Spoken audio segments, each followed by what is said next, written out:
This is Freedom Global News. Central Bank of Nigeria increases interest rate in over 2 years. Federal government to spend 999 million naira for school feeding on about 10 million pupils daily. Economic and Financial Crimes Commission operatives storm operators' residence. And on the foreign scene, World Health Organization confirms 131 cases of monkeypox.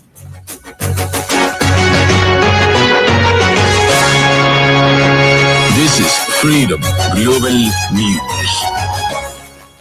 Good evening, you listen to Freedom Global News on 99.5 FM. I am Hauwa Adamu Kiyawa.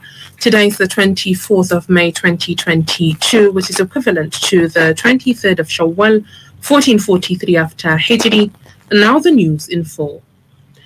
The Monetary Policy Committee of the Central Bank of Nigeria, CBN, has voted unanimously to raise the monetary policy rate to 13%. The CBN Governor, Godwin Emefiele, announced this today while briefing reporters at the end of the committee's meeting at the Apex Bank's headquarters in Abuja. It is the first time in 2.5 years that the policy setting committee of the nation's financial regulator would increase the monetary policy rate, which measures the interest rate. The MPR is the baseline interest rate in an economy, while every other interest rate used within such an economy is built on it. Emefiele explained that at the 285th meeting of the MPC, 6 out of the 11 members of the committee voted to raise the key rate. By increasing the monetary policy rate, the CBN signals deposit money banks to increase lending rates, which may be raised higher than deposit rates. According to reports, although increasing monetary rates may be detrimental to manufacturers and exporters who may want to access loans, the positive side of it is that it could aid in slowing down inflation. The CBN governor stated, also voted to retain all other parameters, and he advised the various banks in the country and the federal government to redouble efforts in supporting monetary authority. The federal government said it would spend 999 million naira daily to feed approximately 10 million pupils in the National Homegrown School Feeding Program across the country. The team lead of the National Homegrown School Feeding Program, Hajia Aisha disclosed this at a stakeholders meeting on disbursement modalities for the review cost of feeding in the program in Abuja. She said the Minister of Humanitarian Affairs, Disaster Management and Social Development, Hajia Sadia Umar Farouk, got the approval of spending 100 naira per person daily on the feeding in the program.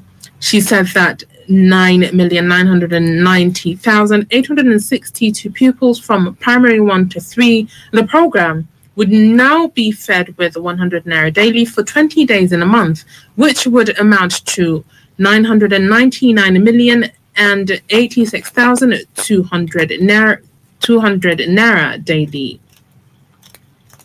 One of the sporting arena champions, Kano Pillars and the Safety Babes, started their title defense on a winning note at the first phase of the 2022 Nigerian Premier League handball, which started yesterday at the Moshood Abiola National Stadium in Abuja. Correspondent Sanusi Shaib Musa has details of this and other sports updates.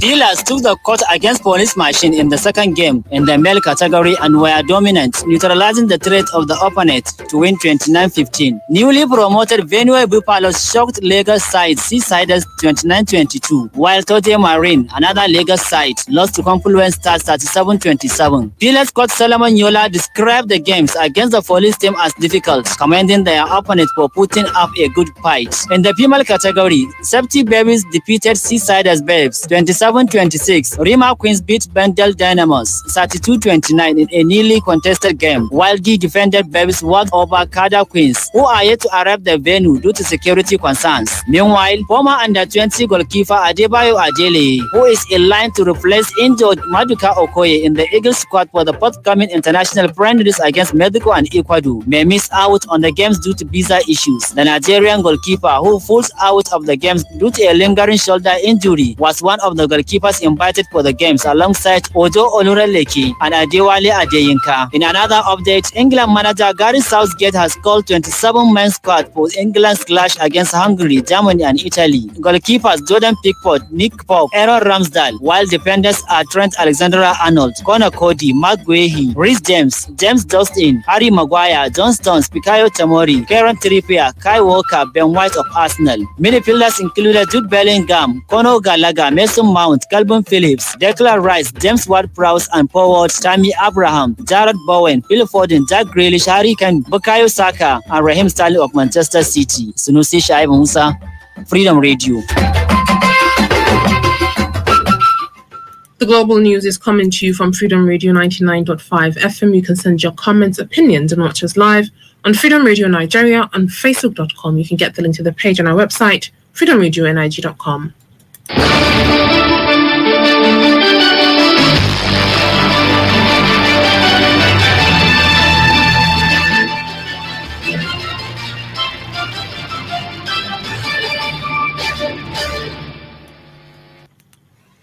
Welcome back. You're still listening to Freedom Global News on 99.5 FM. The operatives of the Economic and Financial Crimes Commission, EFCC, today stormed the residence of former Imo State Governor Rochas Okorocha.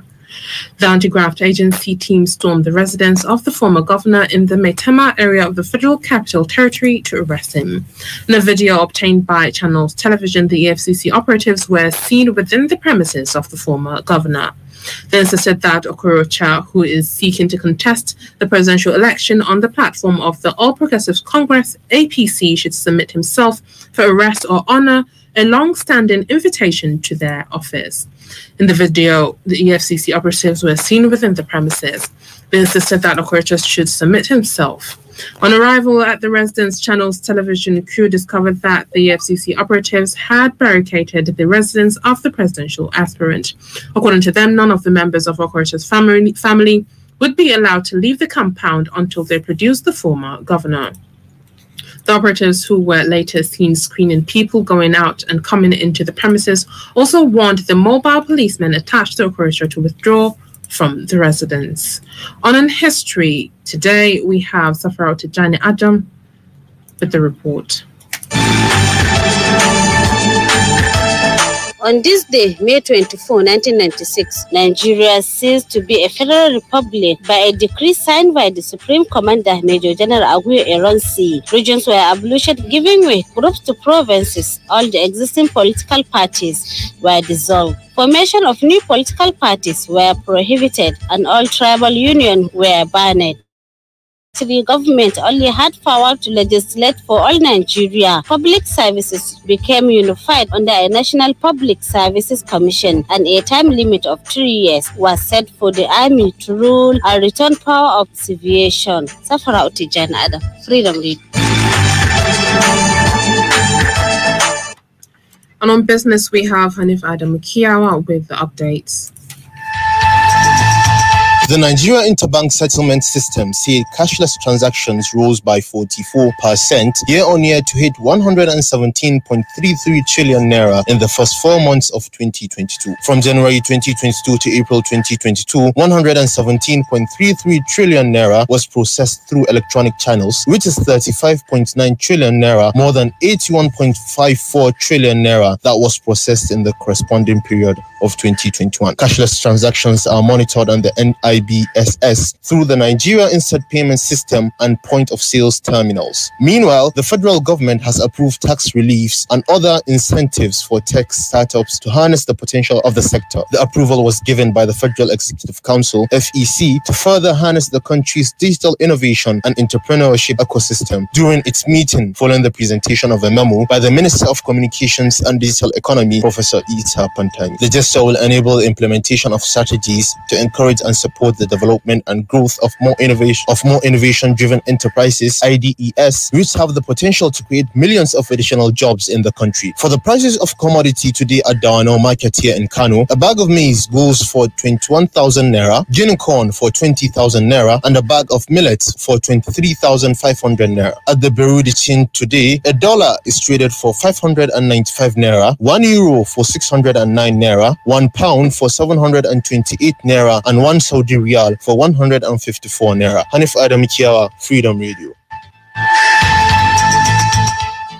For tomorrow's weather forecast in some cities in Nigeria and the Niger Republic, here's the report.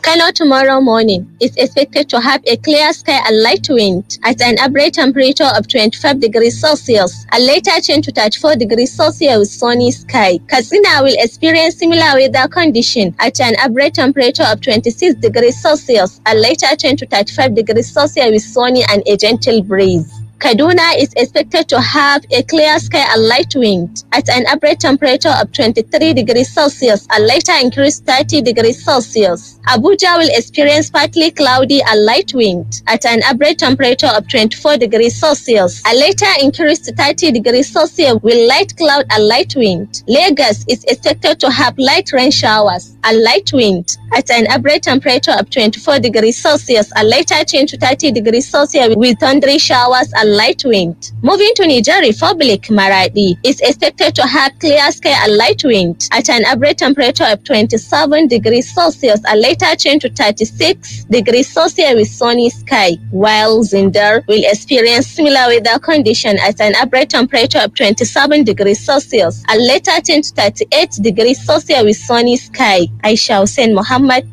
Freedom Radio.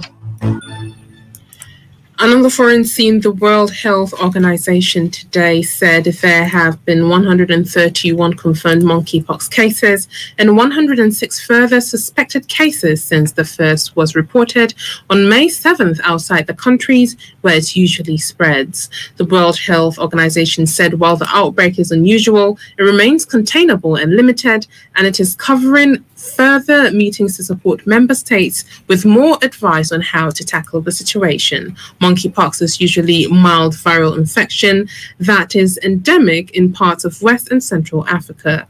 It spreads chiefly through close contact and until the recent outbreak has only rarely been seen in other parts of the world. The majority of the recent cases have been reported in Europe. The World Health Organization Director for Global Infectious Hazard Preparedness, Sylvie Briand, said they encourage everyone to increase the surveillance of monkeypox to see where transmission levels are and understand where it is going. She said it was unclear if the cases were the tip of the iceberg or if the peak in transmission has already passed. Speaking at the World Health Assembly in Geneva, Briand reiterated World Health Organization's view that it is unlikely that the virus has mutated, but said the transmission may be being driven by a change in human behavior. And with this, we've come to the end of today's global news. On behalf of the entire production team, I am Hauwa Adamu Kiyawa. Have a wonderful evening.